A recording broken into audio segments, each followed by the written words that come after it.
இன்னைக்கு வந்து எல்லாருடைய வாழ்க்கையிலும், அதாவது சினிமா வாழ்க்கையில் இன்னைக்கு எல்லாருக்கும் பெரிய ஒரு கருப்பு நாள், பெரிய துக்க நாள். அதாவது சினிமாவே என்னன்னு எனக்கு தெரியாது.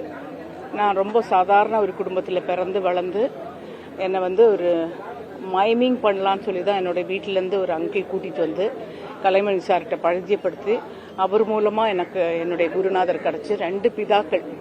கலைமணி சார் ஃபர்ஸ்ட்டு, 2வது என்னுடைய குருநாதர் பாரதராஜா சார், 3வது பாலச்சந்தர் சார்.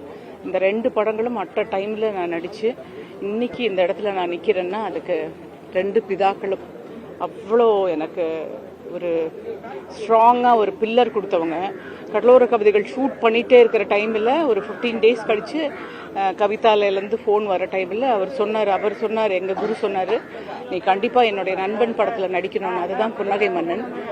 ஸோ வந்து கடலோர கவிதைகளும் சரி, புன்னகை மன்னனும் சரி எனக்கு சேம் டைம் அவ்வளோ ஒரு பெரிய கிராஃப் கொடுத்தது. இன்னைக்கு வந்து இவ்வளோ பெரிய வித்வானோடைய படங்கள் நாங்கள் பண்ணியிருக்காட்டினா இன்னைக்கு உங்களுக்கு யாருக்குமே தெரிஞ்சிருக்காது. அந்த மோர் தென் 38 இயர்ஸ்க்கு மேலே நாங்கள் வந்து இந்த உலகத்தில் இருக்கோம், இந்த ஃபீல்டில் இருக்கோம். இன்னைக்கு இத்தனை லாங்குவேஜ் ஆக்ட் பண்ணியிருக்கேன்னு சொன்னால் என்னுடைய குரு தான் அதுக்கு காரணம். ரொம்ப நாளுக்கு முன்னாடி பிஆர் ஹாஸ்பிட்டல் அட்மிட்டாக இருந்தார். அப்போ என்னை கூப்பிட்டு என்கிட்ட சொன்னார், எனக்கு உங்கள் ஊர்லலாம் கஞ்சி இந்த மாதிரி சம்மந்தி எல்லாம் பண்ணுவாங்கள்ல, அதை செஞ்சு எடுத்துகிட்டு வான்னு சொன்னார். எடுத்துகிட்டு போய் பார்த்தேன். என்னை ரொம்ப நல்லா ப்ளஸ் பண்ணார். கரெக்டு சமயத்தில் கல்யாணம் பண்ணிக்கிட்டேன், கரெக்டாக குழந்தை பெற்றுக்கிட்டேன், நல்ல பேரோட ரெப்புடேஷனோடு இருக்கேன். அது எனக்கு ரொம்ப பயங்கரமாக எனக்கு ரொம்ப பிடிச்சது உங்ககிட்ட. You are very discipline and good. ஒரு கேரக்டர்னாலே வெரி இன்னசென்ஸ் அப்படின்னு சொல்லுவார். அந்த ஃபர்ஸ்ட் படத்தில் எனக்கு ஒன்றுமே நடிக்க தெரியாது.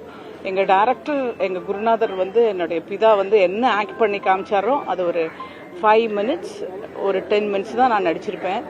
அந்த ஒரு 90 டேஸ் அவரோட அந்த படத்தில் நான் நடிக்கும்போது அதில் எனக்கு உறுதுணையாக இருந்த என்னுடைய team people, Kannan sir cameraman, அவரும் மறைஞ்சிட்டார் நம்மளை விட்டு, சத்யராஜ் சார், இந்த கோ ஆர்டிஸ்ட், இவங்க கூட எல்லாம் இந்த கடலோர கவிதைகள் ஜெனிஃபர்ன்ற இந்த கேரக்டரில் நான் இவ்வளோ பெரிய ஹிட்டானேன்.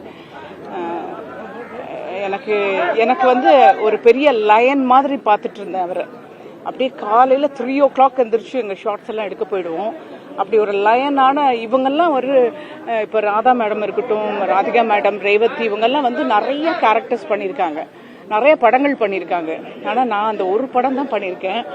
அவருடைய படங்கள் அதுக்கப்புறமா எடுத்து நிறைய படங்கள் பார்த்தேன்.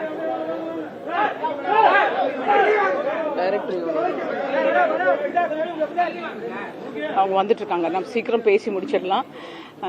அந்த படங்கள் வந்து பண்ணிட்டு இருக்கும்போது எனக்கு அப்புறமா தான் அவர் செஞ்ச நிறைய படங்கள் பார்த்துட்டு அதை பற்றியெல்லாம் நான் கேட்டிருக்கேன். ரொம்ப பிளஸ்டு. அவருடைய ஆத்மா சாந்தி அடையணும். அவரை வந்து இந்த கோலத்தில் பார்க்கவே எனக்கு பிடிக்கல. எனக்கு மனோஜ் போன உடனே அவர் ரொம்ப அப்படியே தகர்ந்து போயிட்டாரு. அவருடைய ஆத்மாவும் அவருடைய துணைவியார் ஜனனி அவங்களுக்கெல்லாம் வந்து ரொம்ப நல்ல சக்தி கொடுக்கணும், இதை தாங்கிறதுக்குள்ள சக்தி கொடுக்கணும்.